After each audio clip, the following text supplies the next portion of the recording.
মাত্র 1 মিলিগ্রাম বিষ লাগে একটা প্রাপ্তবয়স্ক মানুষকে মেরে ফেলার জন্য, থেকে 1.5 মিলিগ্রাম। এতটাই হাইলি টক্সিক, পেইনলেস ডেথ, ভয়ঙ্কর ব্যাপার। ব্যাস ওই ঘুমই শেষ ঘুম। আমার এগেনস্টে 4 মাসে 3খানা এফআইআর হয়েছে ফরেস্ট ডিপার্টমেন্টের তরফ থেকে। সেখানে দেখানো হচ্ছিল যে আমি একজন পাচারকারী। সেই অভিযোগে আমার 14 দিনের জেল হেফাজত হয়ে গেল। জেল লাইফটা পুরো একদম নরক জীবন। হ্যাঁ, সেটা যে যায়নি হয়তো বুঝতে পারবে না। কোনো সময় কোনো সাপুরিয়া তুমি দেখবে না যে একা একা এসছে। ওরা একটা লুঙ্গি পরে আসবে এবং লুঙ্গিটা হাফ করে গোটানো থাকবে। ওরা মাটির গন্ধ শুকে বলবে যে ওইখানে সাপ আছে।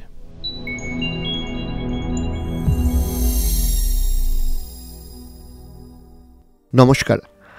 আজকের পডকাস্টে আমরা এমন একজন মানুষকে পেয়েছি যে মানুষটা বলা চলে ছোটবেলা থেকেই নিজের স্বভাবের জন্য এবং জন্মগত খুব দুরন্ত কিংবা দামাল, এবং তিনি সেটা খুব খোলামেলাভাবে বলতে ভালোবাসেন বা পছন্দ করেন।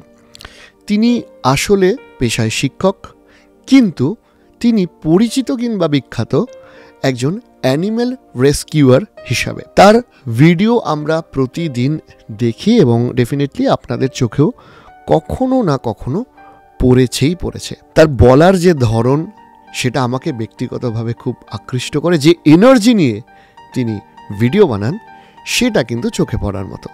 আমি আজকের শোতে অনেক গল্প করব, আপনাদের সাথে সেই আড্ডাটাও দেবো এবং ওয়েলকাম করব Shashwat. Welcome to our show. তো আমাদের যেটা প্রথম তোমাকে জানার আছে সেটা হচ্ছে যে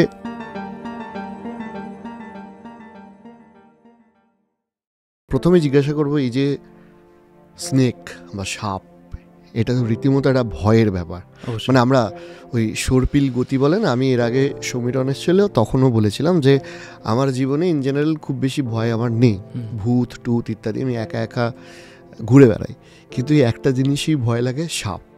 ইনফ্যাক্ট তোমার চ্যানেল দেখে আমার যেটা অসুবিধা হয়েছে, রাত্রিবেলা ওই মশারির দড়ি বা কিছু মানে বেশি ধরো রাত্রিবেলা তোমার ভিডিও দেখলাম, ভিডিও দেখে রাত্রিবেলা যদি আমি একটু শুতে যাই, একটু দড়ি টড়ি রাখলে সাপটা মাঝে মাঝে মনে হয়। হ্যাঁ, এটা শুধু তুমি বলে না দাদা, মানে আমার অনেক সাবস্ক্রাইবার বন্ধুরাই এই জিনিসটা অনেকের হয়। তোমার কিন্তু সেই ভয় নেই, কেন নেই আর কিভাবে তোমার এই প্যাশনটা শুরু? যদি প্রথম কথাটা বলি, একটু ভুল বললে দাদা, ভয় আমারও আছে। তাই? হ্যাঁ। আচ্ছা, সাপ নিয়ে ভীষণ ভয় পাই আমি। তুমি সাপ নিয়ে ভয় পাই? হ্যাঁ। আচ্ছা, কিন্তু কি একটা জায়গা থেকে মানে সাপ এমনই একটা জিনিস যে সাপ শুধু আমি বলে না, এমন কোনো মানুষ নেই যে ভয় পায় না পৃথিবীতে। আমি মনে করি যত বড় বড় রেস্কিউয়ার রয়েছে সবাই সাপকে কিন্তু ভয় পায়। দেখুন কামড়ে দিল, কারণ সাপ ভয় পাওয়ারই জিনিস, জীবন মৃত্যুর অবশ্যই। এবং আমি খুব মন থেকে এই কথাটা মানি যে যতদিন আমার মনে ভয়টা আছে ততদিনই হয়তো আমি আরও বেশি কেয়ারফুল হয়ে তাদেরকে আমি রেস্কিউ করতে পারবো, কারণ পদে পদে বিপদ লুকিয়ে আছে। মানে সাপ কোনো ওর মধ্যে লং টার্ম মেমোরি নেই, যে ও বুঝতে পারে না, ও কোনো ওর মধ্যে ফিলিংস নেই, চিনতে পারে না, যেটা কুকুর বিড়ালের ক্ষেত্রে রয়েছে, ডলফিনোর ক্ষেত্রেও রয়েছে। মানে ওরা ট্রেনেবিলিটি রয়েছে, ওদেরকে ট্রেন করা যায়, ওরা শেখে, বোঝে কোনটা ভালো কোনটা খারাপ, কিন্তু এরা কিন্তু বোঝে না, একদমই বোঝে না। আচ্ছা, তো সেহেতু বিপদ প্রতি মুহূর্তে লুকিয়ে থাকে। আমি যদি একটু অসতর্ক হই, নজর হাঁটি, তো দুর্ঘটনা ঘটি, এবং এমন দুর্ঘটনা যার কোনো রেকটিফাই করার আর চান্স দেবে না। কেউ যদি বলে যে না, কোনো রেস্কিউয়ার যদি বলে যে না আমি ভয় পাই না, তাহলে সে ভুল কথা বলবে। প্রত্যেকেই ভয় পায় এবং ভয়টা থাকাটাও জরুরি। ভয় যতক্ষণ মনের মধ্যে থাকবে ততক্ষণই সেফলি কাজটা করা যাবে।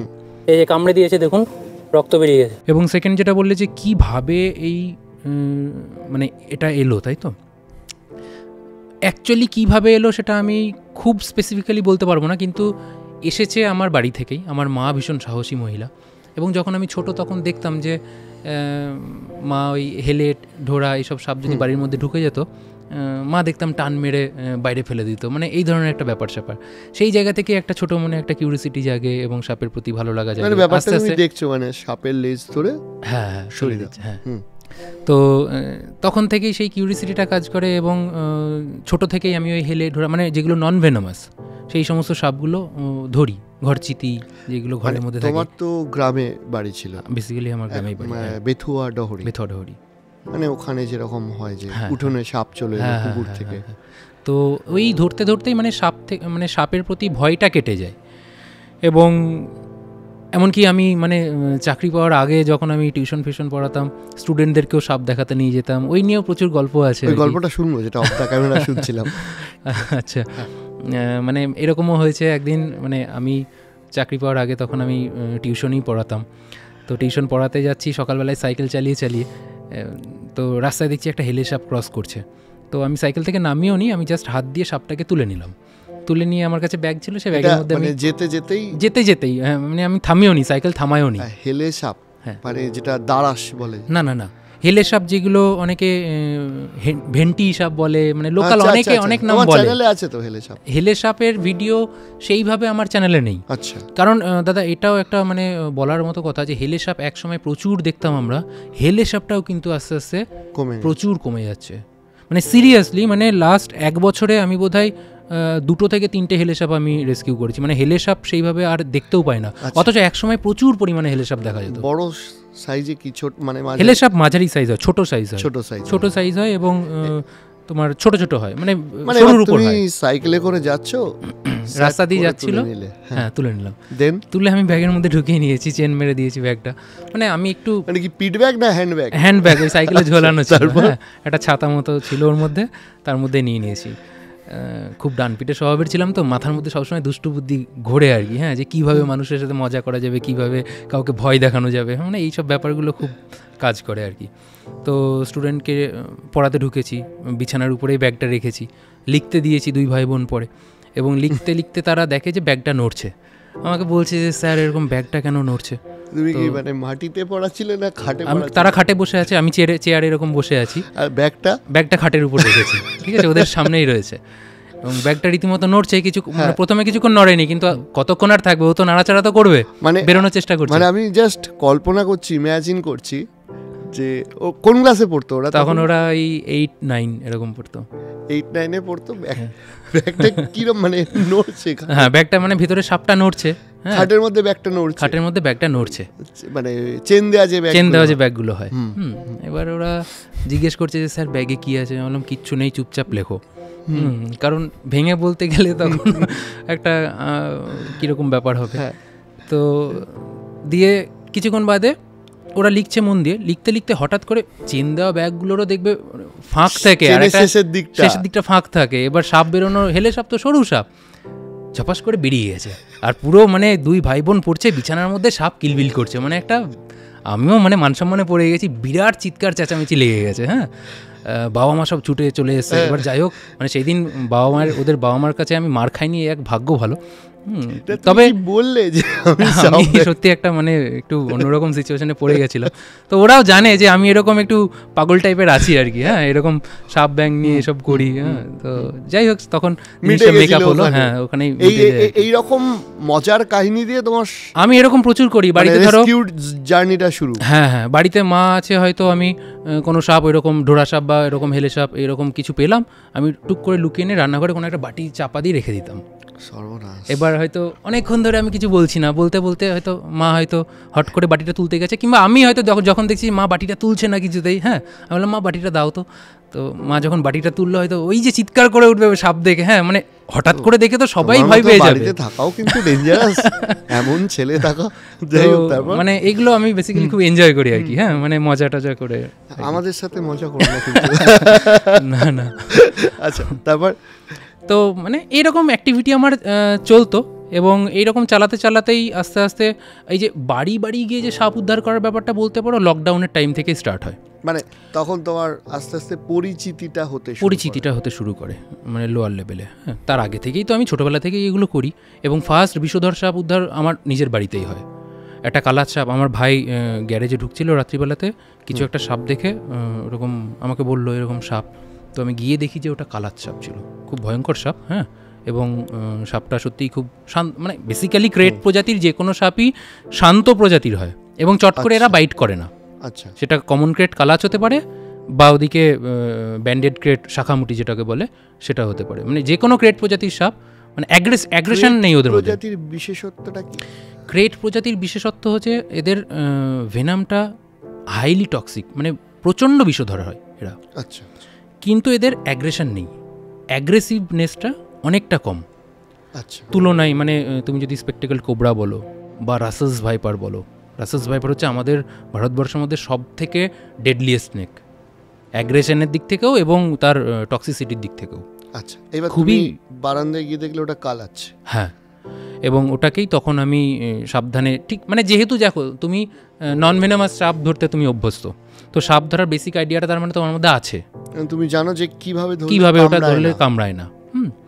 তো সেইভাবেই ধরে ওটাকে কোটোবন্দি করে সেই রাতেই একটা খোলা জঙ্গলে গিয়ে, মানে খোলা পরিবেশে গিয়ে ওটাকে ছেড়ে দিই। আমি আর ভাই দুজন মিলেই গেছিলাম। তো ওই হচ্ছে মানে ফার্স্ট বিষধর সাপ উদ্ধার। এবং তারপর থেকে আমার এক সহকর্মী, মানে বন্ধু ভাই বলা যেতে পারে, তার সাথেই একসাথে, সে আবার ফরেস্টের সাথে যুক্তও ছিল, ওখানে সাপ উদ্ধারকারী হিসেবে তার খুবই পরিচিতিও ছিল। তার সাথে একসাথে কাজ শুরু করলাম, তার সাথে পরিচয় হয় এবং একসাথে বিভিন্ন, মানে তার কাছে কল টল আসতো এবং একসাথে যেতাম।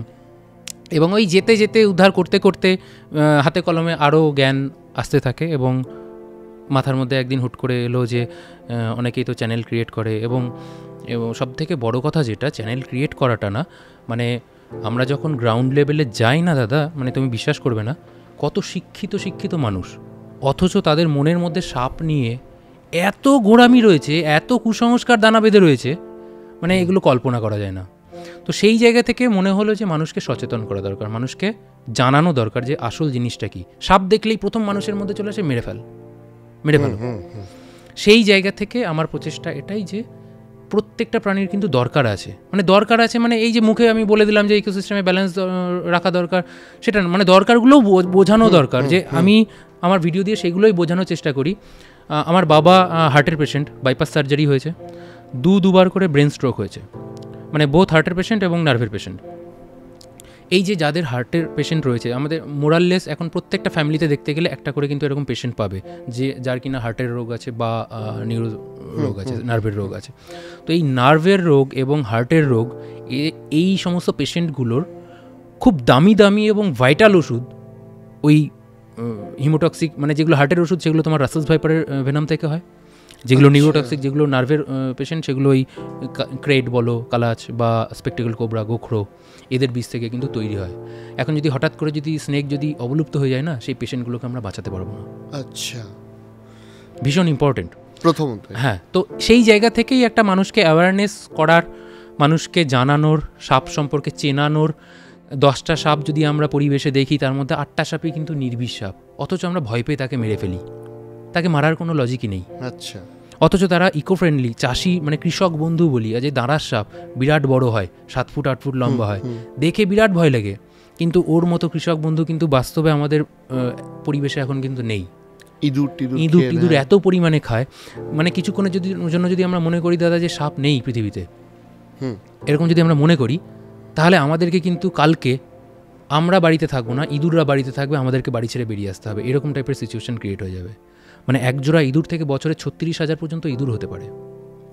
সেই জায়গা থেকে আমাদের ধারণাই নেই এই যারা এই ইঁদুরদেরকে ধরে ধরে খায়, পেঁচা বলো, গোসাপ বলো বা সাপ বলো, এরা যদি পরিবেশ থেকে বিলুপ্ত হয়ে যায়, যাদেরকে মানুষ ভয় পেয়ে মেরে ফেলে, এরা যদি বিলুপ্ত হয়ে যায়, তাহলে কিন্তু আমাদের অলরেডি কলকাতাতে মেয়রও কিন্তু বলেছেন যে এত উপদ্রব বেড়েছে, ইঁদুরের উপদ্রব, মানে এখানে যেহেতু এনভায়রনমেন্ট নষ্ট হয়ে যাচ্ছে, সাপের থাকার জন্য তো তার পরিবেশ দরকার, পরিবেশ নষ্ট হয়ে যাচ্ছে, আর এখানে সাপ একদম নেই বলে ইঁদুর কিন্তু তুমি যে কোনো তুমি ইয়েগুলো পাবে, মানে ড্রেনেজগুলো সিস্টেমে ওখানে বড় বিরাট বড় ধেড়ে ইঁদুর দেখতে পাবে। এগুলো কিন্তু অ্যাকচুয়ালি ভয়ের জায়গা।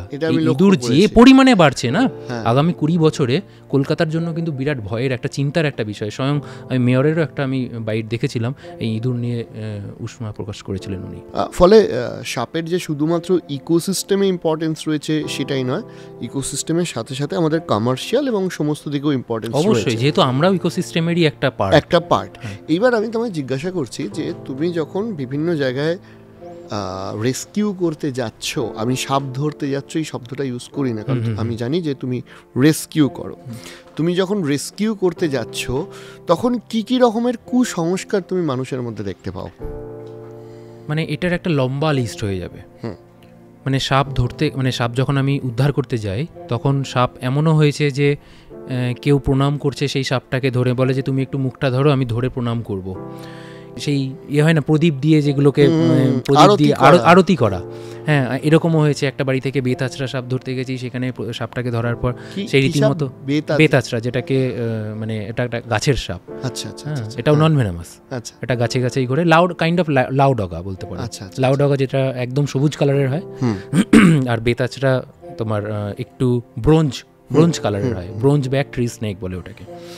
তো এরকম হয়েছে। তারপর মানুষজন সাপে কামড়ানোর পর যে কি করতে হয় না হয়, মানে সবাই বলে যে বেঁধে, আমরা কিন্তু বেসিক্যালি দাদা আমরা বইয়েও ভুল পড়ি, টেক্সট বুকেও কিন্তু আমরা ছোটবেলায় এটা পড়েছি যে বেঁধে ব্লেডে করে চারিদিকটা কেটে, অনেক জিনিস আমরা ভুল পড়ি, যে বাঁধন দিতে হয়, এটাই কিন্তু একটা ভুল তথ্য। আচ্ছা, যেটা মানুষের উপর দোষ দেওয়া চলবে না, কারণ এগুলো বইয়ের মধ্যেই লেখা আছে, একদম অথেন্টিক বইতে লেখা। হ্যাঁ, আমাদের পাঠ্যপুস্তকের মধ্যে ছোটবেলাতে পাওয়া যায়। তো বাঁধন দিয়ে তুমি কোনোদিনও বিষটাকে তুমি ঠেকাতে পারবে না, এটা হচ্ছে মেন ব্যাপার অ্যাকচুয়ালি।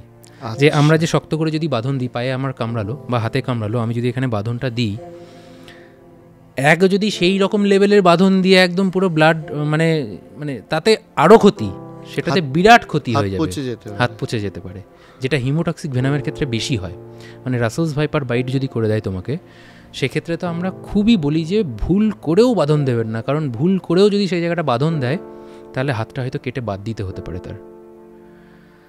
আর এমন করেও বাঁধন দেওয়া যাবে না যাতে করে ভেনামটাকে ঠেকানো যায়। তাই আমি বারবার বলি যে কেউ বাঁধন দেবেন না, কারণ বাঁধন দেওয়ার সাথে সাইন্টিফিক্যালি কোনো মানে এর লজিক নেই। তো সেই জায়গা থেকে মানুষকে আমি বোঝাই যে বাঁধন একদমই দেবেন না। বাঁধন দিতে গেলে আপনি যে উপকারটা করতে আছেন, সেই জায়গায় আপনি আপনার অজ্ঞানতাবশতই চরম ক্ষতি করে ফেলছেন পেশেন্টটার। তারপর অনেক রকম, তারপর কেটে দেওয়া, যেটা তুমি বললে দাদা, যে কেটে দেওয়ার, ওটাও কিন্তু কোনো লজিক নেই। কেটে ওইভাবে বিষ বের করা যায় না, চুষে বিষ বের করা যায় না, এগুলোর রক্তও চুষে নেয় লোকে। হ্যাঁ, অনেকে মুখ দিয়ে অনেকে বলে যে এরকম চুষে নিলে বিষ বেরিয়ে যায় না, আমি কি প্রথমে তাহলে চুষে নিতে পারি, মানে এরকম টাইপের কোয়েশ্চেন করে। আচ্ছা, তো এগুলোর সাথে কোনো রকম কোনো সাইন্টিফিক্যাল কোনো লজিক নেই, মানে সরাসরি হাসপাতালে যাওয়া একমাত্র সলিউশন, একদম।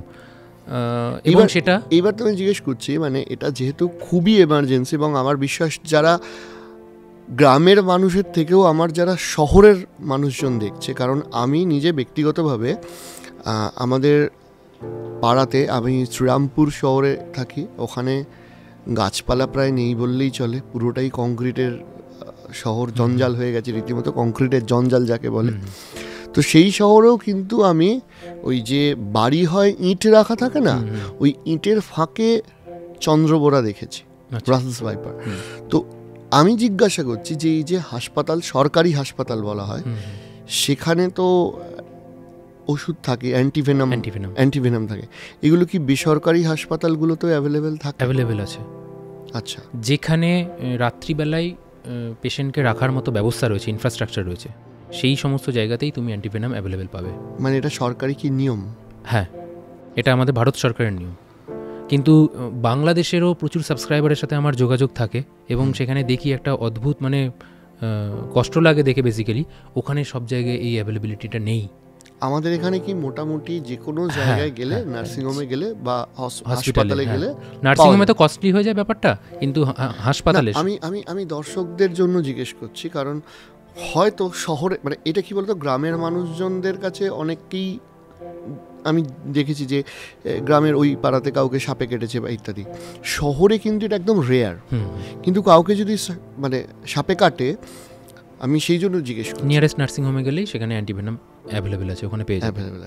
এবার তোমাকেও তো মাঝখানে বাইট করেছিল। ফোনটা দাও তো, আমাকে একটু বাইট করে দিয়েছে। কিভাবে তুমি চিকিৎসা করলে? আমাকে রাসেলস ভাইপার বাইট করেছিল, এবং সেই দিন মানে এটা বলতে পারো যে আমার সৌভাগ্য ছিল সেই দিন, যে ওটা একটা ড্রাই বাইট ছিল। আমার শরীরটাও খারাপ ছিল সেদিন। আমার আগের দিন রাত্রিবেলাতে টোটাল 11 বার আমার বমি হচ্ছিল, মানে শরীর ভীষণই উইক ছিল, এবং ওই নিয়েই তুমি গেছিলে? ওই নিয়েই আমি রেস্কিউ করতে গেছিলাম। এবং মানে মাও আমাকে সেইভাবে অন্য কোনো রেস্কিউয়ে মানা করে না, কিন্তু সেই দিন খুব মানা করছিল যে আজকে যেতে হবে না, শরীরটা আমার ভীষণই খারাপ ছিল। তো বলে না, যেখানে বাঘের ভয় সেখানে সন্ধে হয়। তো সেই দিনই রাসেলস ভাইপার যেটা আমি রেস্কিউ করতে গেছিলাম, সেটা মানে পরে শুনলাম যে ওই বাড়ির মানুষের কাছ থেকে, যে সকাল থেকেই রাসেলস ভাইপারটা দেখা দিয়েছে, এবং কিছু বিড়াল তাকে উত্ত্যক্ত করে যাচ্ছিল, এবং রাসেলস ভাইপার যেরকম রেগে গেলে যেরকম কুণ্ডলি পাকিয়ে যায়, প্রেশার কুকারের সিটির মতো আওয়াজ বার করে, সকাল থেকে নাকি সে ওই রকমভাবে রেগেছিল, ওই রকম আওয়াজ করে যাচ্ছিল। এবং আমি গেছিলাম মোটামুটি বেলা 2-2:30 দিকে, মানে ব্যাড লাক ছিল যে আমি ওটা বাইট খেয়ে যাই আর কি। তো বাইট খাওয়ার সাথে সাথে আমি ধরার সময় হ্যাঁ। আচ্ছা, মানে সাপ যদি রেগে থাকে খোঁচাখুচি করলে আরও ক্ষতি? অবশ্যই, মানে আমরা সবসময় এটাই ট্রাই করি, আমরা যখন রেস্কিউ করতে যাইও তখনও আগে থেকে ফোনে যখন কন্ট্যাক্ট করে আমার সাথে কেউ, বলে রাখি যে কিচ্ছু করতে হবে না, আপনারা কাছে যাবেন না, জাস্ট দূর থেকে ফলো করুন ও কোথায় থাকছে কী করছে, কিছু কোনো অ্যাসিড দেবেন না। এক জায়গায় অনেকক্ষণ থেকে যায় যদি ওরা তো কম্পন বোঝে, মানে ওর কাছে যদি না যাওয়া যায়, হয়তো ও ওই ব্যাগের নিচে আছে, এবং আমি যদি ওইখানে না যাই, আমি যদি কাছাকাছি যদি না যাই, তাহলে ও কিন্তু, ওরা সবসময় একটা লুকানোর জায়গা খোঁজে, একটা অন্ধকার জায়গা খোঁজে। হ্যাঁ, তোমার ভিডিও দেখেছি বা অন্যান্য ভিডিও দেখে, মোটামুটি তোমরা সাপগুলো যখনই উদ্ধার করো মনে হয় ব্যাগটাকেও আমরা ওইভাবে হ্যাঁ, ব্যাগটাকেও ওইরকম একটা গর্ত মতো করে দিই, যাতে ও ব্যাগের মধ্যে নিজেই অন্ধকার দেখে ওই দিকে ঢুকে চলে যায়। তো ওইরকমভাবেই বলে দিই। এবার সেই দিন হয়ে গেছে উল্টো, সেই দিন রাসেলস ভাইপারটা প্রচণ্ড বেসিক্যালি তো অ্যাগ্রেসিভই হয়, হ্যাঁ, আমাদেরকে সতর্কভাবেই রাসেলস ভাইপার, মানে সব সময় মনে মনে যেন আমিও এটাই করি, আমার যেন রাসেলস ভাইপার রেস্কিউ যেন না পড়ে, এটা আমি মন থেকে আমি বলছি, এটা মানে চন্দ্রবোড়া যেটা আর কি, হ্যাঁ, কারণ চন্দ্রবোড়া ভীষণই ভয়ঙ্কর সাপ। এবং একটা কথা দাদা, মানে এখানে বলে দিই যে রাসেলস ভাইপার বা চন্দ্রবোড়া সাপ, এই সাপের কামড়ে প্রচুর, যেহেতু একটা আমার এখন পরিচিতি হয়েছে ইউটিউব দুনিয়ায়, সেই জায়গা থেকে প্রচুর মানুষ আমাকে ফোন করে আমার কাছ থেকে, এবং আমি যতজন ফোন করে, আমি কেউ হয়তো খুব কমই এরকম বলতে পারবে যে আমি রিসিভ করিনি বা আমি কল ব্যাক করিনি, আমি হেল্প করার চেষ্টা করি মানুষের। তো অনেক এরকম ফোন কল আসে, দাদা আমার ভাইয়ের এরকম চন্দ্রবোড়া সাপে কামড়ে দিয়েছে, কি করব, এরকম অ্যাডভাইস অনেকে নেয়। আমি কোনো রকম মানে ওঝা গুণিনের কাছে যাতে না যাই, ডিরেক্ট সরকারি হাসপাতালের কাছে যেতে পারি। এবং যাওয়ার পরেও আমি নিজস্ব একটা পরিসংখ্যান থেকে আমি দেখছি যে যদি মোটামুটি 10টা রাসেলস ভাইপার বাইটের খবর আমার কাছে আসে, সেক্ষেত্রে 8টা পেশেন্টই কিন্তু মারা যাচ্ছে। Even after treatment, even after 8 to 10 days বলতে পারো, 8-10 দিন ট্রিটমেন্ট চলছে, তারপরেও হয়তো তার কিডনিটা ফেলিওর হয়ে যাচ্ছে, বাঁচানো যাচ্ছে না। এবং এর পিছনে যে লজিকটা আমি বলবো, আমি এই নিয়েও ভিডিও বানিয়েছি, আমি সরকারের দৃষ্টি আকর্ষণ করেছি যাতে এই বিষয়ে পদক্ষেপ নেন। মানে ব্যাপারটা কি হচ্ছে, আমাদের যত অ্যান্টিভেনামগুলো আসে সব সাউথ ইন্ডিয়া থেকে তৈরি হয়ে আসে, ইভেন বাংলাদেশেও যেগুলো যায়, এই আমাদের ভারতেরই কিন্তু চেন্নাই যে ইয়ে রয়েছে অ্যান্টিভেনাম প্রোডাকশন সেন্টার, সেখান থেকেই কিন্তু সেগুলো যায় আর কি।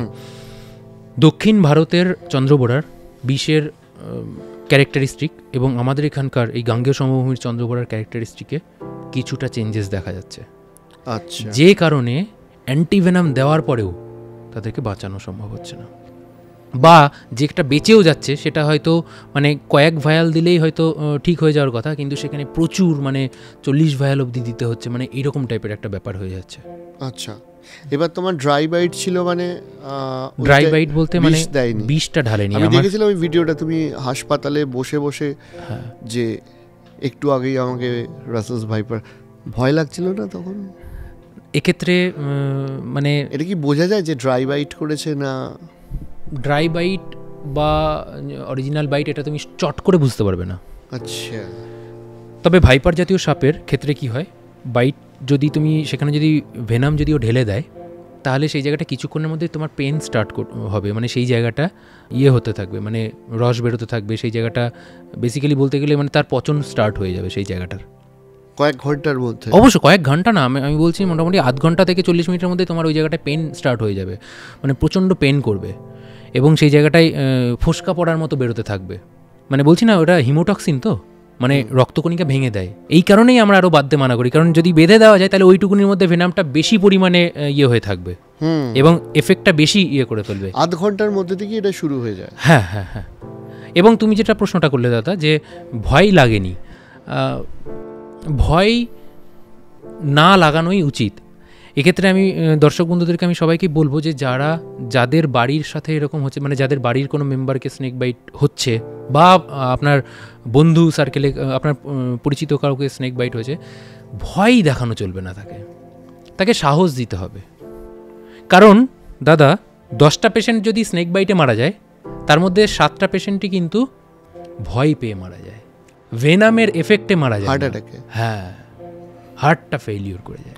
এবার আমি একটা জিনিস জিজ্ঞাসা করছি, এই যে ধরো 3 দিন 4 দিন 5 দিন বাদেও যারা মারা যাচ্ছে, তাদের ক্ষেত্রেও কি এটা সত্যি না তারা ভেনামে মারা যাচ্ছে? তারা ভেনাম এফেক্টে, তাদের মানে যখন তোমার শরীরে হিমোটক্সিন ভেনাম ঢুকবে তখন কিডনিটাকে এফেক্ট করে দেবে। তো কিডনির ডায়ালিসিস দরকার পড়ে।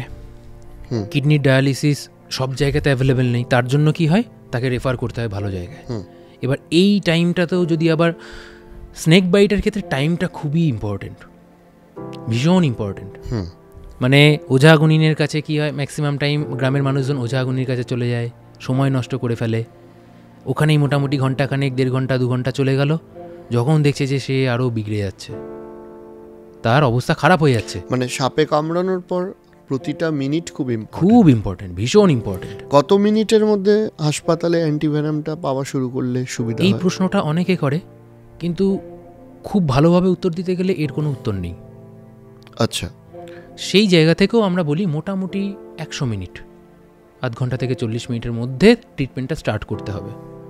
কারণ একটা সাপ কতটা ভেনাম ঢেলেছে, ধরো আমি তোমাকে বলছি দাদা, কালাত সাপের মাত্র 1 মিলিগ্রাম বিষ লাগে একটা প্রাপ্তবয়স্ক মানুষকে মেরে ফেলার জন্য, 1 থেকে 1.5 মিলিগ্রাম, এতটাই হাইলি টক্সিক। আচ্ছা, উত্তরবঙ্গে বহু মানুষ মারা যায় কালাচের। হ্যাঁ, এবং উত্তরবঙ্গে তো সিন্ধ ক্রেট রয়েছে, এবং সিন্ধ ক্রেটের আরও কম বিষেই মানুষ মারা যায়। সিন্ধ ক্রেট আর আমাদের এখানে কমন ক্রেট রয়েছে, আমাদের এই এলাকায় সিন্ধ ক্রেট অতটা দেখা যায় না। আচ্ছা, কমন ক্রেট রয়েছে। ওরা কি রাত্রিবেলাতেই বেরোয়? হ্যাঁ, এবং মানুষের বিছানার মধ্যে ঢুকে যায়।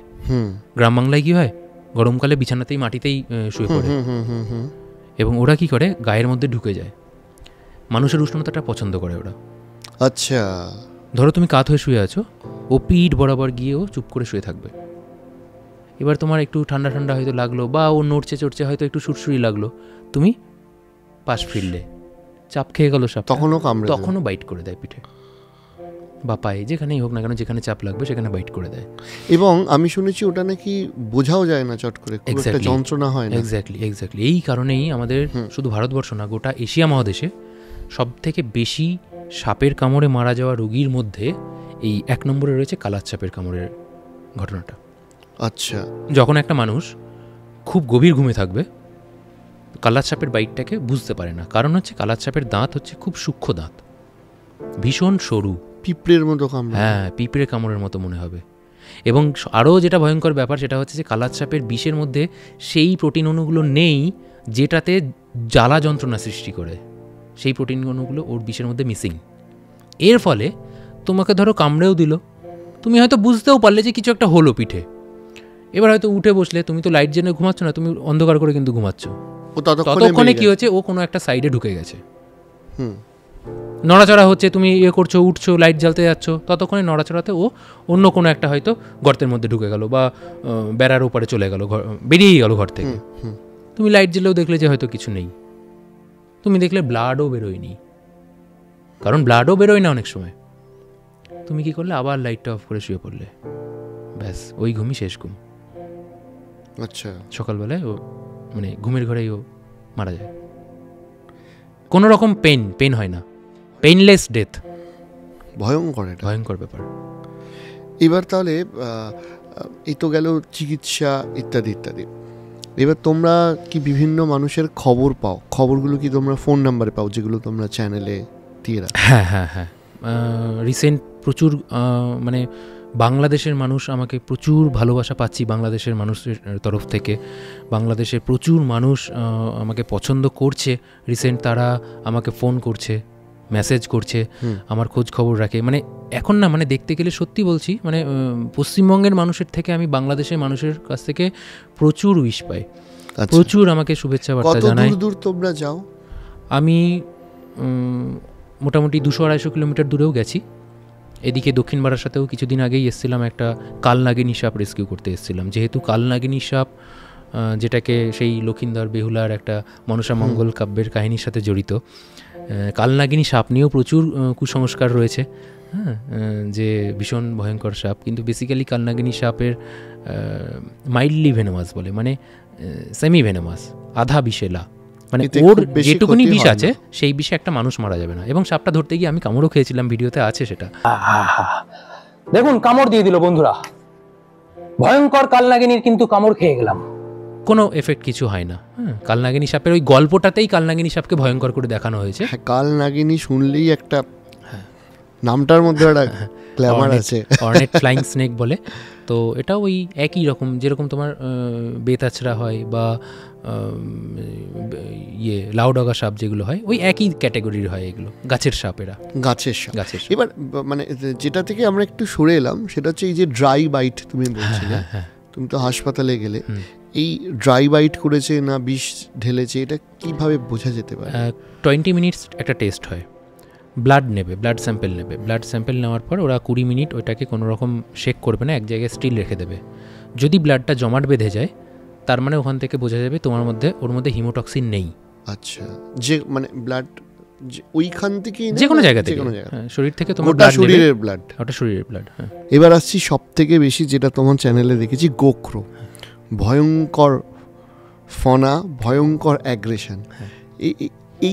এই গোখরো মানে তুমি প্রথম কবে ধরলে? গোখরো সাপ আমি প্রথম ধরেছি, বা আমি পুরো গল্পটা একদম টানা শুনবো, গোখরো কতটা ভয়ঙ্কর সব মিলিয়ে তোমার এক্সপিরিয়েন্স। গোখরো ভীষণ ভয়ঙ্কর সাপ, প্রথমে বলি, কারণ গ্রাম বাংলায় সব থেকে বেশি বিষধর সাপ যেটা দেখা যায় সেটা হচ্ছে গোখরো সাপ। এই গোখরো সাপ যেটাকে আমরা স্পেকটেকল কোবরা বলি, ফার্স্ট আমার ধরা বলতে পারো দাদা, ওই বললাম না, যখন আমি এরকম রেস্কিউ করতে করতে যখন আমি আমার আর একটা ভাইয়ের সাথে, সেও ডিপার্টমেন্টের হয়ে কাজ করতো, ফরেস্ট ডিপার্টমেন্টের, তার সাথে যখন আমি একসাথে যখন কাজ শুরু করি, তার সাথে যাই এবং গোখরো সাপ সেইখানে প্রথম ধরা, মানে তাকে দেখি এবং সেই একদিন আমাকে একটা রেস্কিউয়ে পাঠায়। ও একটু আনঅ্যাভেলেবেল ছিল, বিথরহরি থেকে আমি দেবগ্রামে একটা যাই রেস্কিউ কাজ করতে, সেখানে টোটালি একা একা একটা রেস্কিউ কাজ আমি করি। ওটাও এরকম একটা শীতকাল ছিল, বেসিক্যালি শীতকালে অতটা সাপ বেরোয় না, কিন্তু এরকম শীতকালই ছিল এবং সেটা আমি নিজে নিজে রেস্কিউ করি প্রথম। তবে এক্ষেত্রে একটা মজার বিষয় আছে দাদা, গোখরো সাপ নিয়ে প্রচুর হয়তো স্টান্ট ভিডিও দেখে থাকবে আমার চ্যানেলে, হ্যাঁ, যে মাথায় হাত দিয়ে, মানে উইদাউট কোনো ইনস্ট্রুমেন্ট মাথায় হাত দিয়ে ওটাকে কাইন্ড অফ বলতে পারো যে একটা বশ করে নেওয়ার মতো ব্যাপার। ইনফ্যাক্ট ওটা বোধহয় তোমার শর্টসের মধ্যে সব থেকে হাইয়েস্ট ভিউ, ওটা প্রায় হাতে করে 2 কোটির কাছাকাছি ওটা ভিউ রয়েছে। তো এই ব্যাপারগুলো আমি বলি যে কোবরা সাপ সব থেকে হ্যান্ডেলিং সহজ হয়। তাই? একদম, দেখে তো শক্ত মনে হয়, কিন্তু অবশ্যই, মানে তাই বলে আমি দর্শক বন্ধুদেরকে বলবো না যে সবাই আপনারা কোবরা সাপ ধরতে চলে যান। জিজ্ঞাসা করছি যে রাসেলস ভাইপার নাকি কোবরা, কোনটা? Obviously cobra. আমি সব সময় চাই আমার সাথে রেস্কিউ যেন কোবরাই পড়ে, কারণ কোবরা একটা নির্দিষ্ট ল মেনে চলে, হ্যাঁ, কিন্তু রাসেলস ভাইপার বা অন্য সাপ কোনো ল সেইভাবে মানে না। যে কোনো হুডওয়ালা সাপ, তার মধ্যেও রয়েছে যে হয়তো কেউটে রয়েছে, গোখরো রয়েছে, কিং কোবরা রয়েছে, সব থেকে স্পেকটেকল কোবরা হ্যান্ডেলিং ইজি। আচ্ছা, বেসিক কিছু জিনিস তোমাকে ফলো রাখতে হবে, সেটা মিস করলে হবে না। যেমন কোবরা হচ্ছে একটা মানে একদৃষ্ট, মানে আমাদের বায়োলজিতে একটা টার্ম আছে একদৃষ্টি বলে, ওরা একদিকেই ফোকাস রাখে, মানে সামনে যেটা মুভ করবে সেইটা। এবং সাপ হচ্ছে ব্ল্যাক অ্যান্ড হোয়াইট, মানে ব্ল্যাক জিনিসটা বেশি ফোকাস করে আর কি, ব্ল্যাক জিনিসটা বেশি ওর নজরে পড়ে। তো এর ফলে কি হয়, ওকে খুব সহজে ওই ধ্যানটাকে একদিকে রাখা যায়। ওই টেকনিকটাকেই কাজে লাগিয়ে যত রেস্কিউয়াররা স্টান্ট দেখায়, গোখরো সাপ নিয়ে প্রচুর স্টান্ট তুমি দেখতে পাবে ইউটিউবে বলো বা সোশ্যাল মিডিয়াতে। এবং এই যে আমার নিজেরও দেখবে, আমার যেটা ইউটিউবের যেটা মেন প্রোফাইল ফটো, যেটা আমি হাতে কোবরা নিয়ে ইয়ে করে আছি এবং কোবরার হুডটা মানে আমার দিকে এরকম করে রয়েছে, আমার দিকে তাকিয়ে রয়েছে। তো ওর পিছনেও কিন্তু লজিক আছে, ওইভাবে কিন্তু আমার দিকে রয়েছে বটে। অনেকে বলবে যে ওই টাইমে তো আপনাকে ছোবল মেরে দিতে পারে, হ্যাঁ, তো ব্যাপারটা কি, ও ছোবল মারতে অবশ্যই পারে, কিন্তু আমাকে গেসও করে নিতে হয় যে ওর বাইটিং রেঞ্জটা কত। ধরো এতটা হাইট রয়েছে, এতটা হাইটে ধরো ও উঠে রয়েছে, ও আমাকে বাইট করতে পারে এই রেঞ্জ, প্লাস আমাকে আরও এক্সট্রা একটা সেফ ডিস্টেন্স আমাকে ধরে রাখতে হয়, 6-7 ইঞ্চি আরো, যেটা হয়তো ক্যামেরার ওপার থেকে দর্শকরা হয়তো বুঝতে পারেন না, যে ক্যামেরার ওপার থেকে দেখছে যে একদম সাপের সামনেই আমি বসে আছি। ওটা তোমার এক্সপিরিয়েন্স। হ্যাঁ, ওটা অবশ্যই এক্সপিরিয়েন্সের ব্যাপার আছে, টেকনিকের ব্যাপার আছে, ওই জ্ঞানটা তোমার মধ্যে থাকতে হবে, তা নাহলে তো তুমি পারবে না সেই জিনিসটা করতে। অবশ্যই আমি বারবার দর্শক বন্ধুদেরকে বলবো যে কেউ যেন এই আলোচনা দেখে ইন্সপায়ার্ড হয়ে কোনোরকমভাবেই যে সাপের কথাই আমি বলি, both venomous and non venomous, কিচ্ছু হ্যান্ডলিং করতে যাবেন না, কারণ যে কোনো জায়গাতে বিপদ আসতে পারে যখন তখন। তো এই কারণেই বলছি যে গোখরো সাপ নিয়ে স্টান্ট করা, ওর ওই ধ্যানটাকে একদিকে রাখা এবং কোন পজিশানে ও বাইট করতে পারে, কোন পজিশানে বাইট করতে পারে না, এই জিনিসটা যে রপ্ত করে ফেলবে তার ক্ষেত্রে মানে সে আর কোনোদিনও মানে তার কাছে এটা ভীষণ ইজি একটা ব্যাপার, যেটা নিয়ে কোনো রকম স্টান্টবাজি চলবে না। কালাত সাপের ক্ষেত্রে, ক্রেট জাতীয় বা ভাইপার জাতীয় কোনো সাপের ক্ষেত্রে কোনো রকম স্টান্টবাজির কথা কোনো রেস্কিউয়ার মাথার মধ্যেও আনবে না। মানে গোখরো খুব প্রেডিক্টেবল, একদমই প্রেডিক্টেবল, ভীষণ প্রেডিক্টেবল, এবং ওই জিনিসটাকেই কাজে লাগিয়ে মানুষ গোখরোর সাথে বিভিন্ন রকম স্টান্ট করে আর কি। এই তোমার এই যে রেস্কিউ লাইফ রয়েছে, এই রেস্কিউ জার্নি বা তোমার এই যে কাজ, কি কি বাধার সম্মুখীন হতে হয়েছে এখনো অবধি? অ্যাকচুয়ালি রেস্কিউ এই কাজটা আমি অনেক আগে থেকে করি। ওয়াইল্ড লাইফ নিয়ে তো আমি বললাম যেরকম লকডাউনের টাইম থেকে আমার এইভাবে শুরু হয় যে বাড়ি বাড়ি গিয়ে উদ্ধার করা, কিন্তু তারও অনেক আগে থেকে আমি উদ্ধার কার্য চালাই, এবং সেক্ষেত্রে ওয়াইল্ড অ্যানিম্যাল ছিল না, সেক্ষেত্রে সোশ্যাল অ্যানিম্যাল ছিল। এবং আমাকে কেউ একজন স্নেক রেস্কিউয়ার বললো, তার থেকে যদি কেউ অ্যানিম্যাল লাভার বলে আমি সেটাতে বেশি খুশি হই, কারণ আমি একজন পশুপ্রেমিক। আমি অনেক ছোট থেকেই, আমাদের বেথুয়া ডহরিতে প্রপার কোনো ভেটেরিনারি হসপিটাল নেই, একটা রয়েছে একসময় বিরাট বড়, সেখানে একটা জেলার মধ্যে একটা বড় জায়গা ছিল, সেখানে সার্জারি হতো, রেখে ট্রিটমেন্ট হতো, কোয়ার্টার রয়েছে ডাক্তারদের থাকার, ফার্মাসিস্টদের থাকার, কিন্তু বর্তমানে সেখানে একজন ডাক্তার রয়েছে, তাও বিভিন্ন আন্দোলন করে, লোকাল লেভেলে ওখানে প্রচুর আন্দোলন আমি করেছি। একসময় তো বছর 3-4 কোনো ভেট ছিল না, কোনো ডাক্তার ছিল না, শুধুমাত্র একজন ফার্মাসিস্ট সে হসপিটাল চালাতো। তো সেই জায়গা থেকে আমি বলবো যে মানে পশু সেবা, মানে পশুর হয়তো রাস্তাঘাটে কোনো কুকুরের অ্যাক্সিডেন্ট হয়ে গেল, কোমর ভেঙে গেল, বা হয়তো ট্রেনে কাটা পড়লো কোনো অ্যানিম্যাল, কোনো ঘোড়া, যে সমস্ত ঘোড়াগুলো দেখবে খুব অমানবিক হয়, মানুষ জানি না কেন এতটা অমানবিক হয়, যারা ঘোড়ার গাড়ি ইউজ করে তারা কি করে, ঘোড়া যখন মানে বেসিক্যালি ওটাকে খচ্চর বলা চলে, ওটা প্রপার ঘোড়া তো না, তো যখন বয়স হয়ে যায়, যখন আর তার গাড়ি টানার ক্ষমতা থাকে না, তখন সেগুলোকে রীতিমতো ছেড়ে দেয়, জাস্ট ছেড়ে দেয়, মানে ইউজ অ্যান্ড থ্রো, ইউজ করা হয়ে গেল, সে আর তাকে ইনকাম দিতে পারছে না, ঘোড়াটাকে ছেড়ে দেয়। এবার তার কি হবে, স্বাভাবিক বয়সজনিত কারণে বিভিন্ন রকম অসুস্থতা হয়, রাস্তাঘাটে গাড়ি ঘোড়ার ধাক্কা খেয়ে যায়, তখন কি হয়, তাদের মানে বেমত মৃত্যু হয় একদম। এই রকম কেসে কি হয়, আমার থানার সাথেও সুসম্পর্ক রয়েছে, মানে থানা থেকেও বিভিন্ন রকম কল আসে যে এরকম, কারণ অনেক সময়তেই ভেটেরিনারি সার্জনকে পাওয়া যায় না বা ঠিকমতো ট্রিটমেন্ট পাওয়া যায় না, তখন আমাকে বিভিন্ন রকম জায়গায় ছুটতে হয়, সেখানে বেসিক ট্রিটমেন্ট, বিভিন্ন ডাক্তারের সাথে আমার কানেকশান রয়েছে, তাদের কাছ থেকে ওভার ফোন আমি জেনে নিই মোটামুটি কী করতে হবে না হবে, যদি কোনো স্যালাইন চালাতে হয় তো চালিয়ে দিই, ওষুধ ইঞ্জেকশন যা যা বলে সেই মতো আমি করে দিই। এটা আমি বরাবর করি, এটা বহু আগে থেকে আমি এটা করি। সেই জায়গা থেকে আমার মানে এই জার্নিটা স্টার্ট, এবং তারপর ওয়াইল্ড লাইফটাও এর মধ্যে ইনক্লুড হয়ে গেল। এবং ওয়াইল্ড লাইফটা ইনক্লুড হওয়ার পর বিশেষ করে আমি বলবো, যখন থেকে আমি ইউটিউব চ্যানেলটা তৈরি করেছি, জানি না কোনো একটা অদৃশ্য কারণে বহু মানুষের আমি শত্রু হয়ে যায় আর কি, বেসিক্যালি বলতে গেলে। যে কারণে ইউটিউব চ্যানেলটা যখন থেকে গ্রো করা শুরু হয়, তখন থেকে প্রচুর বাধা আসে আমার লাইফে। আচ্ছা, মানে প্রচুর বাধা।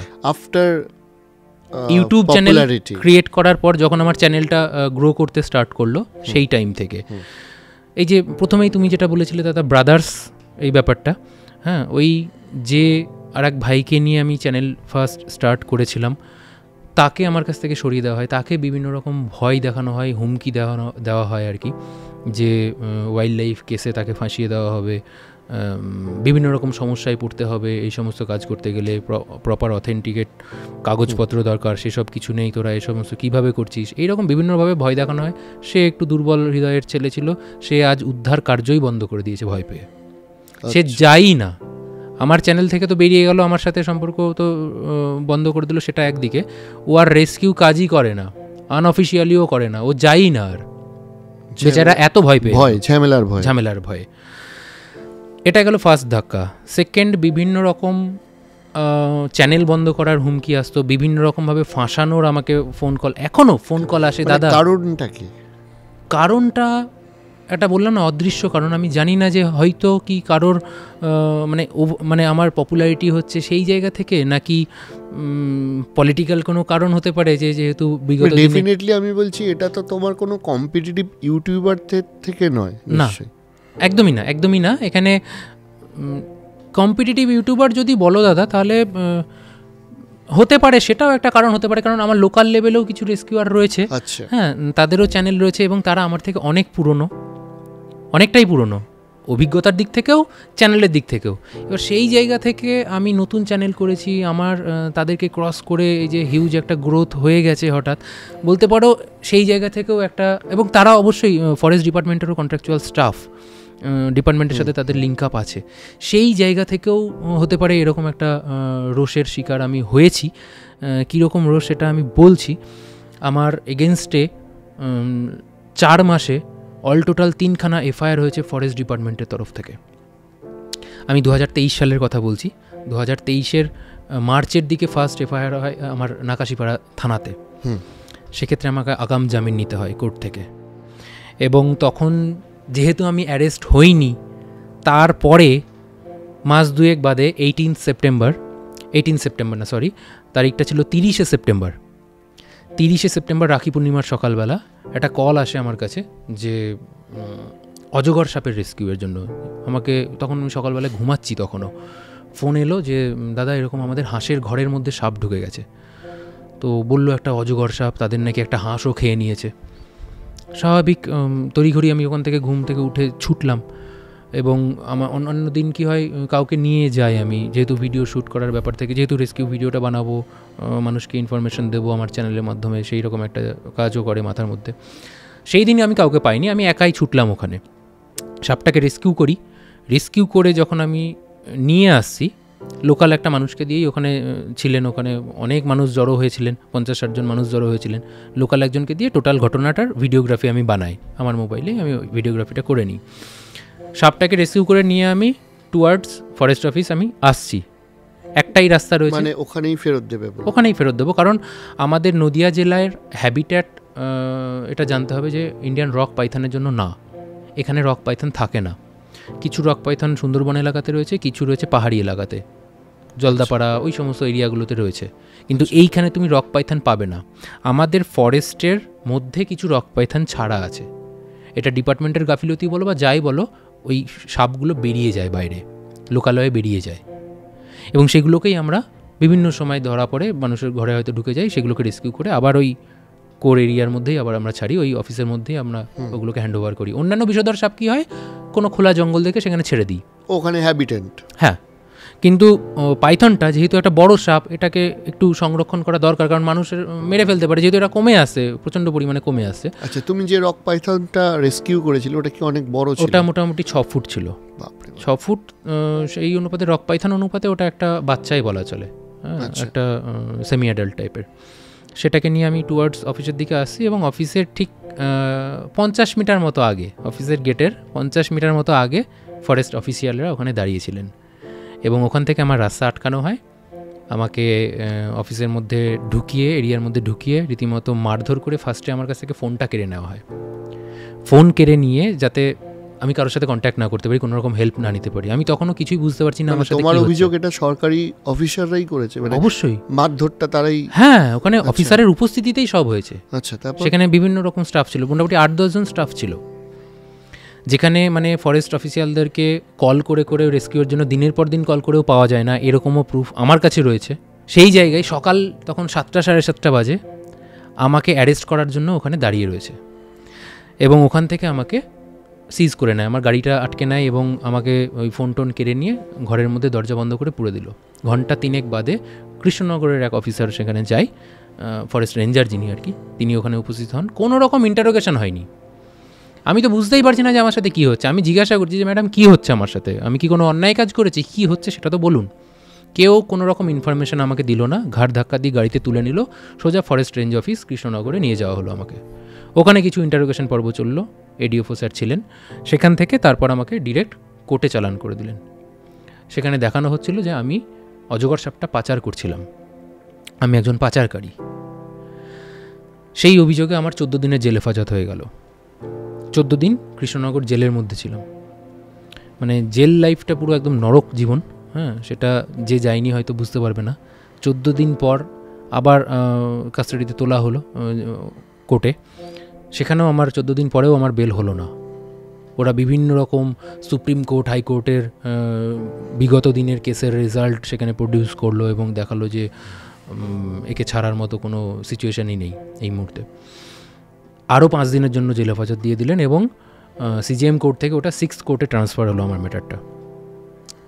19 নম্বর দিনে 19 দিন পার হওয়ার পর আবার যখন 6th কোর্টে প্রডিউস করা হলো, সেকেন্ড হাজিরার দিনটায়, সেই দিন বিচারক মহাশয় স্পেশালি টাইম দিল মানে আমার কেসটা শুনবে বলে। রীতিমতো 1-1.5 ঘন্টা ধরে টানা, ওই দিন আমি এজলাসে ছিলাম, মানে আমাকে ওই যেটা কাঠগড়ায় পুরো দিয়ে টোটাল টাইমটা আমি দেখলাম এবং উনি যথেষ্ট বিচক্ষণতার সঙ্গে টোটাল জিনিসগুলো অ্যানালাইসিস করলেন। এবং এক্ষেত্রে আমি বলবো যে বহু বছরের পেপার আমি কালেক্ট করে রাখি, যে পেপারগুলোতে আমাকে নিয়ে প্রচুর লেখালেখি হয়েছে আর কি। হয়তো আমি বন দফতরের আন্ডারেই আমি কোনো অ্যানিম্যাল আমি হ্যান্ডওভার করে দিচ্ছি, বা অন্যান্য সোশ্যাল কোনো হয়তো ঘোড়ার ট্রিটমেন্ট করছি, এই রকম প্রচুর লেখা আমাকে নিয়ে ছবি সহ বিভিন্ন সংবাদ মাধ্যমে বেরিয়েছে, শুধু কোনো পার্টিকুলার একটা সংবাদ মাধ্যম না। সেই ক্লিপিং, সেই পেপারগুলো আমার কাছে ছিল এবং সেই সমস্ত ডকুমেন্টসগুলো প্রডিউস করা হয় কোর্টে এবং সব কিছু বিচার বিবেচনা করে জাজ সাহেব, প্লাস আমি যেহেতু একজন স্কুল শিক্ষক, আমার পালিয়ে যাওয়ার কোনো ইয়ে নেই, একটা জায়গায় আমি সরকারের কাছে আমি বাউন্ড। মোটামুটি সেখানে কি তোমার ইউটিউব চ্যানেলটাও দেখিয়েছিলে? অবশ্যই, সেখানে সব কিছুই দেখানো হয় এবং আমি যেদিন এই যে সাপটা আমি উদ্ধার করি সেই ভিডিও ক্লিপটাও সেখানে প্রডিউস করা হয়। সব কিছু বিচার বিবেচনা করে উনি অবশেষে আমার জামিনটাকে মঞ্জুর করলেন।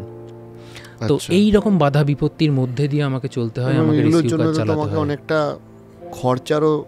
অবশ্যই, মানে আজকে অনেকে হয়তো অনেক কিছু ভাবে যে প্রচুর আর্নিং হয় বা কিছু, আমার কিন্তু আর্নিংটা পুরোটাই এখনো অবধি বলতে পারো দাদা এই কোর্ট কেসের মানে উকিলের পিছনে। সেটা তো আমি মানে ব্যক্তিগতভাবে ইউটিউব চ্যানেল কয়েকটা চলছে বলে আমি বুঝতেই পারছি, হয়তো তোমার যে আর্নিং হয় তার থেকে বেশি খরচা হয়ে যাওয়ার কথা এখন অবধি না। আমি আশা করব সত্যের জয় হোক এবং আশা করব যে তুমি এরকম ভালো কাজগুলো করতে পারো। এবং আমার এর মধ্যে থেকেও আর একটা প্রশ্ন মাথায় ঘুরছে, সেটা হচ্ছে যে ধরো এই যে বিভিন্ন সাপগুলোকে তোমরা যে খোলা জায়গায় আবার ছেড়ে দাও, মানে যেগুলো ধরো নর্মাল গোখরো হয় বা চন্দ্রপোড়া হয়, এগুলো কীরকম জায়গায় ছাড়ো? মানে ফাঁকা দিকে জায়গায়, যে তারা তো আবার মানে বিভিন্ন বাড়ি টাড়িতে ফিরে আসতেই পারে এবং আসেও। আমি এক্ষেত্রে একটা জিনিস বলবো দাদা, যে সাপগুলোকে যখন আমরা খোলা জায়গায় ছাড়ি, সাপ, এটা ফার্স্ট বুঝতে হবে যে সাপ কেন আসে, মানে সাপ আমরা লোকালয়ে কেন দেখতে পাই। সাপ কিন্তু তার শিকার ধরতে আসে। তার শিকার কি? ইঁদুর এবং ব্যাঙ, এই সমস্ত প্রাণীগুলোকে ধরতে আসে। যে রাস্তা দিয়ে ইঁদুরটা ঢুকেছে তোমার ঘরে, ও কিন্তু ওই একই রাস্তা দিয়ে যে জিভ লাপলাপায় না, ও জিভ লাপলাপিয়ে ওর যে জেকবসন্স বলে একটা অর্গান রয়েছে ওর চোয়ালের উপর চোয়ালে, আচ্ছা, সাপ গন্ধ পায় না কিন্তু ও বাতাসের প্রোটিন অণুগুলোকে নিতে পারে। ও সবসময় জিভটা বার করে করে ওই মলিকুলসগুলোকে কালেক্ট করে এবং জিভটাকে যখন আবার ভেতরে ঢোকায় ওই জেকবসন্স অর্গানে, সেটা যখন টাচ হয় ও বুঝতে পারে যে ওর কোনো শিকার এই রাস্তা ধরে গেছে বা ওই রাস্তা ধরে গেছে, এটাও বুঝতে পারে। এবং ও কি করে, ও সেই রাস্তা ফলো করতে করতে চলে যায়। মানে হয়তো ইঁদুরটা অনেকক্ষণ আগেই গেছে কিন্তু ও কিন্তু সেই রাস্তা ধরে ধরে তোমার ঘরের মধ্যে ঢুকে যাবে। এবার আমরা যখন খোলা জায়গায় সাপ ছাড়ি, সাপ হচ্ছে একটা চলমান প্রাণী, সাপের নির্দিষ্ট কোনো বাসস্থান নেই, ওর কোনো ফ্যামিলি নেই, ওর নির্দিষ্ট কোনো ঘর নেই, একা একাই বাঁচে। সাপ নিজের বাচ্চাও খেয়ে নেয়, নিজের ডিমও খেয়ে নেয়, ডিম পাড়ার পর সেটাও চিনতে পারে না। সাপের লং টার্ম মেমোরি নেই। হ্যাঁ, অনেকে এই যে তুমি বলছিলে না যে দাদা যে সাপের কি কি কুসংস্কার, অনেকে ভাবে যে, অনেকে এরকমও প্রশ্ন করেছে, দাদা এই সাপটাকে না 2 দিন আগেও আমি দেখতে পেয়েছিলাম, আমি কিন্তু মেরেছিলাম একটু, তাহলে কি আমার ঘরে কি আবার কি আসতে পারে? মানে এরকম টাইপের অনেক শুনতে একটু বোকা বোকা লাগে বা হাস্যকর লাগে। সাপ চিনতে পারে না, সাপ চিনতে পারে না, সাপের লং টার্ম কোনো মেমোরি নেই। সিনেমাতে যেরকম দেখানো হয় আর কি, যে 2 দিন আগে কোনো সাপকে মেরেছে বা ওই সাপের কোনো সঙ্গিনীকে মেরে দিয়েছে, ও গিয়ে প্রতিশোধ নিচ্ছে। এই প্রতিশোধ স্পৃহা সাপের মধ্যে নেই, মানে ওর তো মেমোরিই নেই, ওর লং টার্ম মেমোরিই নেই, দীর্ঘক্ষণের জন্য কোনো কিছু স্টোরি করতে পারে না। আচ্ছা, তো এই কারণে কি হয় যে সাপের মানে সেই জিনিসটা নেই। মানে সাপ ওই যেটা বলছিলাম আর কি, যে চলমান প্রাণী, ও ও সারা জীবন যতদিন বাঁচে আজকে এই গর্তের মধ্যে ঢুকেছে। অনেকে বলে যে দাদা এই গর্তে 2 দিন আগে দেখা গেছে, তাহলে কি এখনও কি আছে, একটু ধরতে আসুন। আমি বলি দাদা 2 দিন আগে দেখেছেন মানে ও আর ওই গর্তে আর নেই, ও ওখান থেকে বেরিয়ে গেছে। ও যেখানে ওর আস্তানা পাবে ও সেই জায়গাটাতেই দিনের বেলাটা কাটিয়ে দেয়। মানে বিষধর সাপ আমাদের এই এলাকায় পশ্চিমবঙ্গ বা বাংলাদেশে বিষধর সাপেরা সাধারণত দিনের বেলায় বেরোয় না, এরা সব নিশাচর হয়। মানে গোখরো, কালাজ, চন্দ্রপোড়া সবাই শিকারটা রাতে ধরে। এরা শিকারটা রাতে ধরে, কারণ ওই ইঁদুর চুচো এরাও কিন্তু রাত্রিবেলাতেই বেরোয়। হ্যাঁ, এই কারণে রাত্রিবেলাতেই শিকারটা মানে ধরার জন্য ওরা রাত্রিবেলাতেই বেরোয়। সকালবেলাটা ওরা দিনের বেলায় কি হয়, এরা আলো অতটা পছন্দ করে না, বিশেষ করে ক্রেট প্রজাতির সাপ আলো ভীষণই অপছন্দ করে।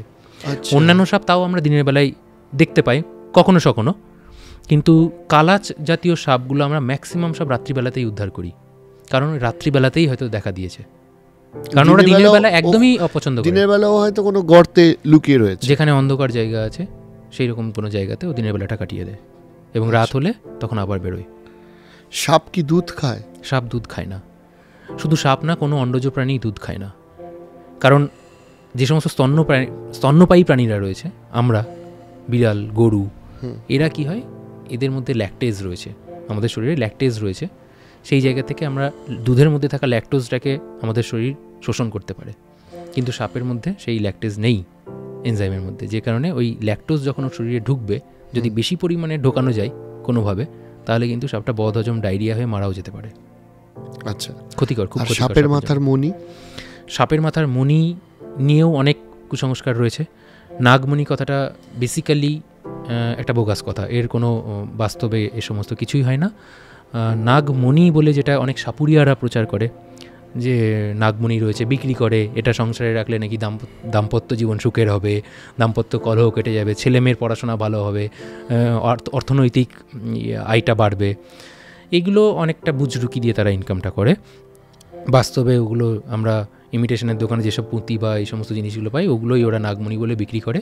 নাগমণি বাস্তবে হয় না। আর আমি আরেকটা তোমার মতামত জানতে চাইবো, আমি জানি না বন দপ্তরে তোমাকে এতটা চোখে পড়ছে, তাদেরকে কেন চোখে পড়ে না। এই যে তুমি যেহেতু বললে যে বিন বাজিয়ে এখনও পর্যন্ত গ্রামেগঞ্জে বহু জায়গায় সাপুড়ে সোকল্ড যেটা হয় তারা ঘুরে বেড়ান, এবং অনেক ক্ষেত্রেই দেখা গেছে সাপের মুখে কেউ কেউ সেলাই করে দিচ্ছে, কেউ কেউ সাপকে খেতে দিচ্ছে না।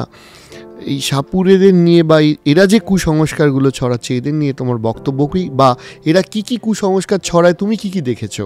সাপুরিয়ারা, দেখুন আমি পার্টিকুলার কোনো মানুষকে আমি টার্গেট করতে চাই না। সাপুরিয়ারাও একটা পেশার মধ্যে রয়েছে, তাদেরকেও আমি সম্মান করি, কারণ তারাও সাপ ধরার টেকনিকগুলো জানে, কিন্তু কিছু কিছু জিনিস তারা ভুল করে, কিছু কিছু জিনিসে আবার আপত্তি রয়েছে। তারা কিন্তু সেই জিনিসগুলো না করেও তাদের কাজটা করতে পারে, কিন্তু তারা সেটা করে না। তারা পপুলারিটির জন্য ভুল বোঝায়। মানুষ কিন্তু এন্টারটেইনড হয়, মানুষ সবসময়ের জন্য এন্টারটেইন হতে পারে, মানে এন্টারটেইন হতে পছন্দ করে মানুষ। ভয়ও একটা এন্টারটেনমেন্ট।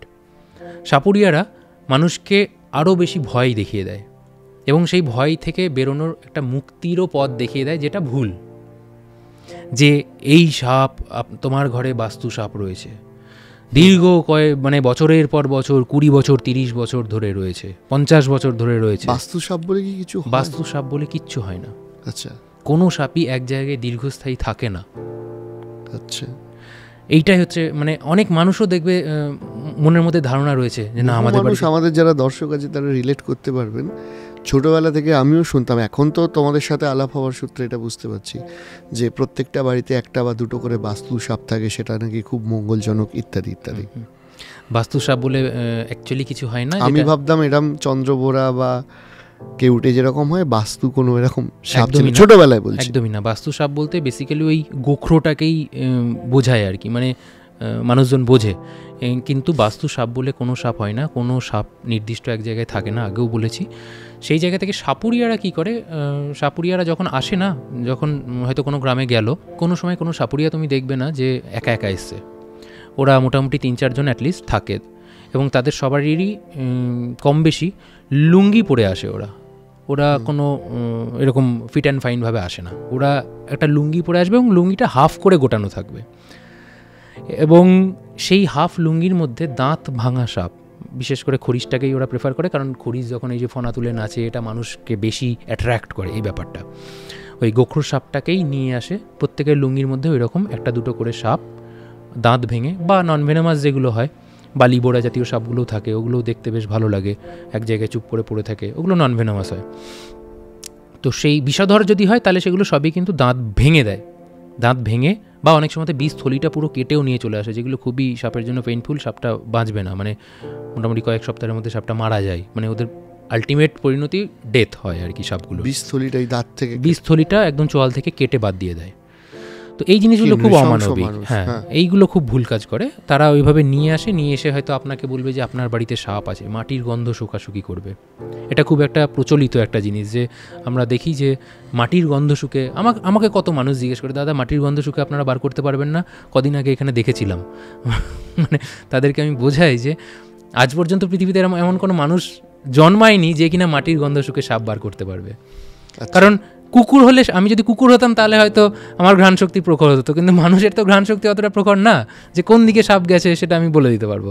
তো বেসিক্যালি এটা একটা বুজরুকি, এটা মানুষকে আই ওয়াশ করে। তাদের সাপ থাকে তাদের লুঙ্গির মধ্যে, সাপ কোনো গর্তে নেই।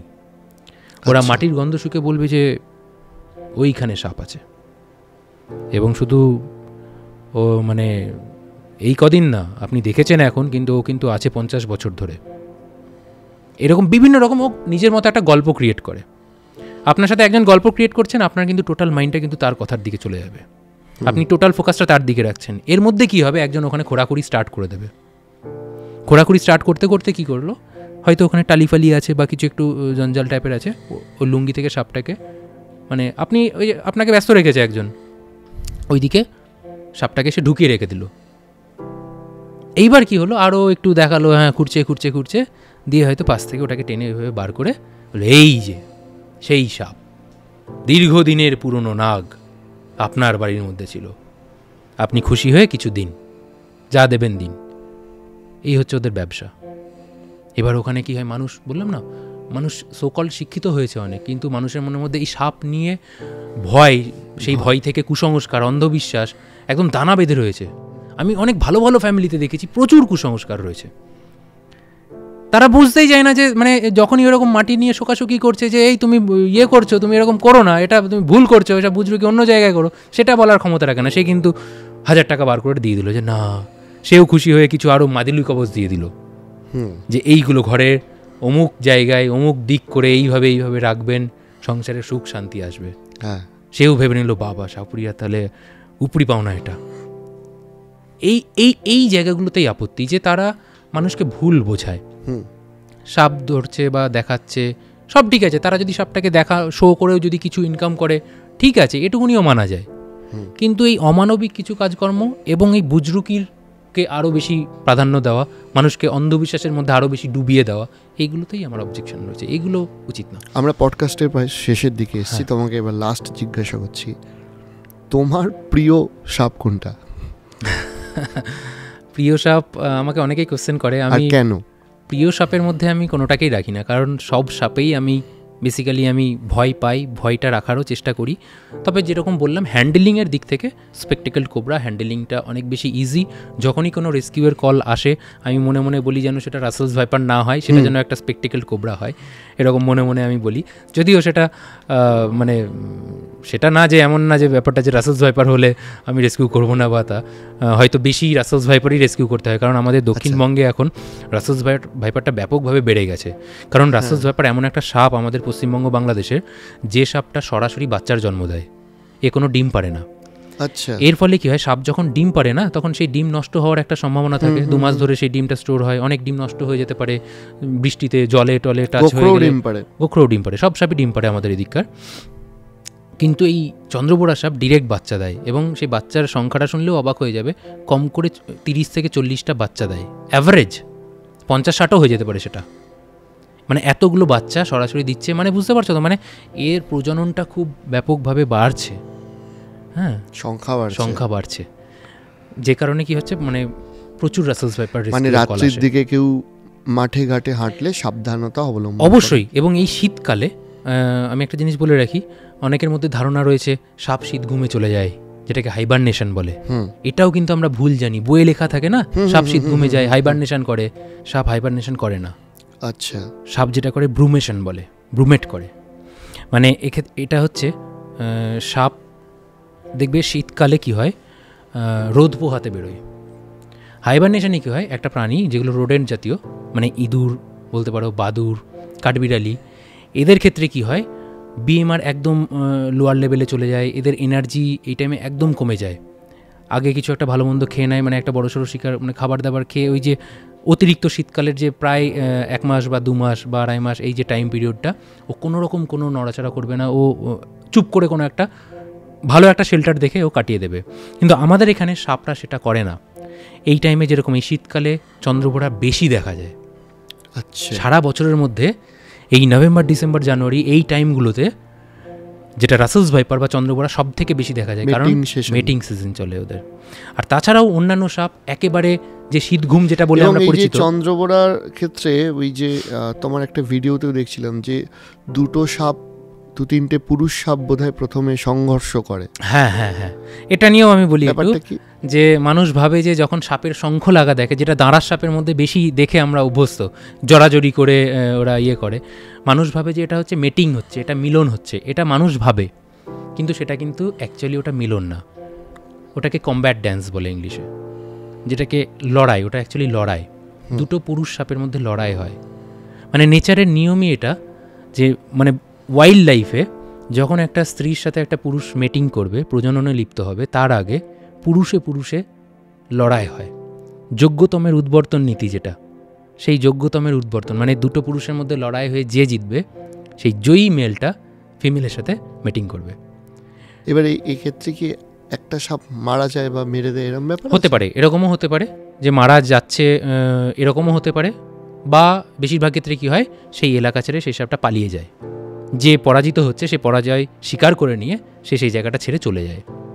কত সাইকোলজি ওদের একদম। এটা শুধুমাত্র সাপ বলে না, এটা কিন্তু বাঘ সিংহের মধ্যেও রয়েছে, এটা ওয়াইল্ড মানে নেচার, এটা ওয়াইল্ড নেচার। এটা বাঘ সিংহ তো অনেক ইন্টেলিজেন্ট, এদের থেকে তো অনেক ইন্টেলিজেন্ট দেখি। যাই হোক, না, প্রকৃতি সবকিছু সুন্দরভাবে সেট করে দিয়েছে। হ্যাঁ, এবার তুমি যেটা বলছিলে যে এই শীতকালে, হ্যাঁ শীতকালে মানে অন্যান্য সাপগুলো কি হয়, মানে চন্দ্রপোড়া তো খুব বেশি বেরোয়, কারণ ওদেরও এরকম মিটিং একটা টাইম চলে, মিটিং টাইমের জন্য ওরা খুব বেশি করে মাঠঘাটে দেখা যায়, এবং এই টাইমে বেশি স্নেক বাইটও হয়, প্রচুর কৃষকরা এই টাইমে মাঠে যেতে ভয় পায় রীতিমতো শীতকালে। এই টাইমে আমরা টেক্সট বুকগুলো উল্টো পড়েছি। হ্যাঁ হ্যাঁ হ্যাঁ, মানে এই টাইমটাই মাঠে ঘাটে যেতে গেলে ভীষণ সাবধানে যেতে হচ্ছে। চন্দ্রপোড়ার কালারটাও এমন যে মাঠে যদি মিশে থাকে না খড়টরের মধ্যে, তুমি বুঝতে পারবে না, দূর থেকে বোঝা যায় না। যদি চুপ করে পেঁচিয়ে বসে থাকে তুমি বুঝতে পারবে না।